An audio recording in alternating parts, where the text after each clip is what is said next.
Your great-grandfather walked miles in the cold to do work that had no shortcut. He carried weight. He waited for things. He sat with hunger, with silence, with boredom, and he survived all of it. Today, a grown adult can feel anxious if the phone is in the other room for 10 minutes. Something changed, and it didn't change in your blood. It changed in your world. You are not weak by nature. You were made soft by an environment that rewards you every single time you choose the easy thing. Let me show you exactly how it happened and how quiet it was. Think about your day. Almost nothing in it requires you to struggle. You wake up and the first thing your hand reaches for is a glowing screen. Before your mind is even fully awake, it's already being fed. You're hungry? Food arrives at the door. You're bored. 1,000 videos are waiting. You're tired of a feeling? There's an app to numb it. You don't even have to wait for anything to load anymore. For most of human history, life pushed back. You wanted something? You had to work, walk, wait, or earn it. That resistance wasn't punishment. That resistance was training. And now, the resistance is gone. Every desire has a fast, frictionless answer. And here's the part nobody tells you. When life stops pushing back, you stop growing. So let me ask you something honest. When was the last time you did something hard on purpose? Here's where it gets uncomfortable. Because the real damage doesn't come from one big mistake. It comes from 1,000 tiny ones you never even notice. It's never a dramatic decision. It's just 5 more minutes on the phone. It's just one more sweet snack. It's I'll start tomorrow. It's skipping the walk. It's choosing the easy version of yourself one small time, again and again. None of these feel like a big deal. That's the trap. Each surrender is so small that it doesn't even register as a choice. It just feels like normal life. But your character is not built in the big moments. It's built in the small ones, repeated daily. Every time you choose the easy thing over the right thing, you're casting a vote for who you become. And most people are voting hundreds of times a day for the weaker version of themselves, without ever realizing there was an election happening at all. You don't decay in a day. You decay in a pattern. And the worst part? The pattern hides. Because comfort always feels fine in the moment. The cost shows up later. So let's talk about the cost. Let's talk about what this slow surrender actually does to a person. You start to notice you can't focus. A task that needs 30 minutes of attention feels almost impossible because your mind has been trained to jump every few seconds. You keep putting things off, not because you're lazy, but because your patience is gone. And anything that doesn't give an instant reward feels unbearable.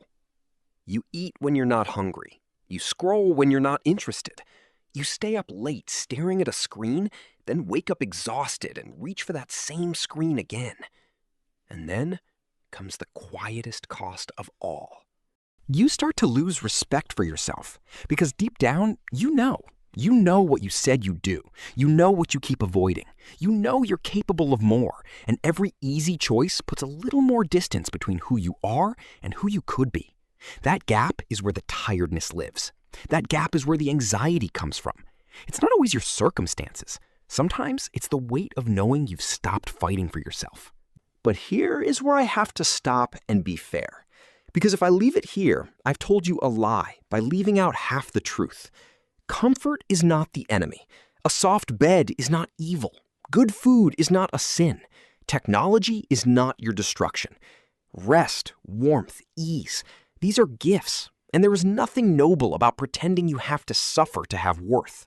The goal was never pain. Anyone who tells you that suffering itself is the meaning of life is selling you something just as empty as the comfort you're trying to escape. The problem was never that comfort exists. The problem is who's in charge. When you use comfort, it serves you. It restores you so you can do hard things well. But when comfort starts making your decisions for you, when you can't say no, when you reach without thinking, when the desire commands and you obey, then you are no longer the master. You're the servant. And that's the real question. Not, is this comfortable? The real question is, am I controlling this or is it controlling me? So how do you take control back? Not through motivation. I need you to let that word go. Motivation is a feeling, and feelings are weather. They come and go. If you wait to feel ready, you'll wait your whole life. Discipline isn't a feeling. Discipline is a muscle. And like any muscle, it doesn't grow from comfort. It grows from resistance, from small, chosen difficulty, repeated until it becomes who you are. You don't rebuild your strength by reading about it or feeling inspired for an evening.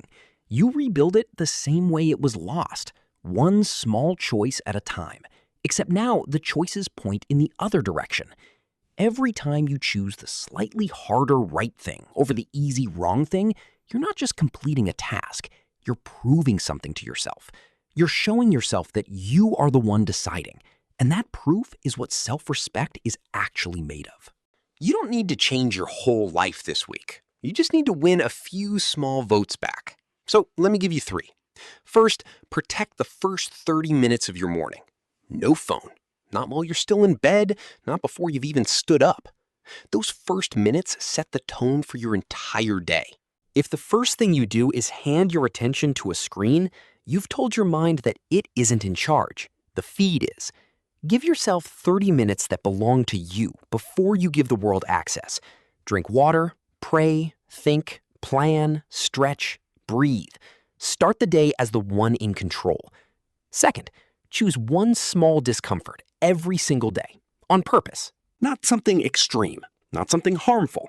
A cold finish to your shower, a walk you don't feel like taking, saying no to the snack you don't actually need, sitting with boredom for 5 minutes instead of reaching for your phone.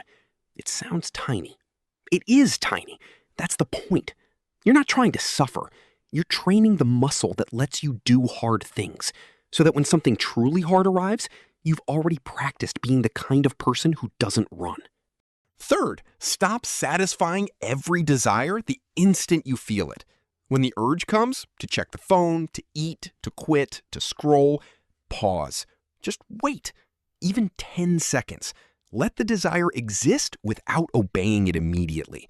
This is the smallest practice and maybe the most powerful, because in that tiny gap between wanting and doing, you rediscover something you forgot you had: the ability to say no to yourself. And a person who can say no to themselves is free in a way that almost no one around them is. That's it. 30 quiet minutes, one small discomfort, one pause before you obey a desire. None of it is dramatic. None of it will trend. But do it for a few weeks and you'll feel something return that you may have thought was gone. The quiet, steady respect of being someone who keeps their word to themselves. So here's the truth I want you to carry out of this video. Comfort was meant to serve you, to restore you, protect you, give you the strength to live well and do what matters.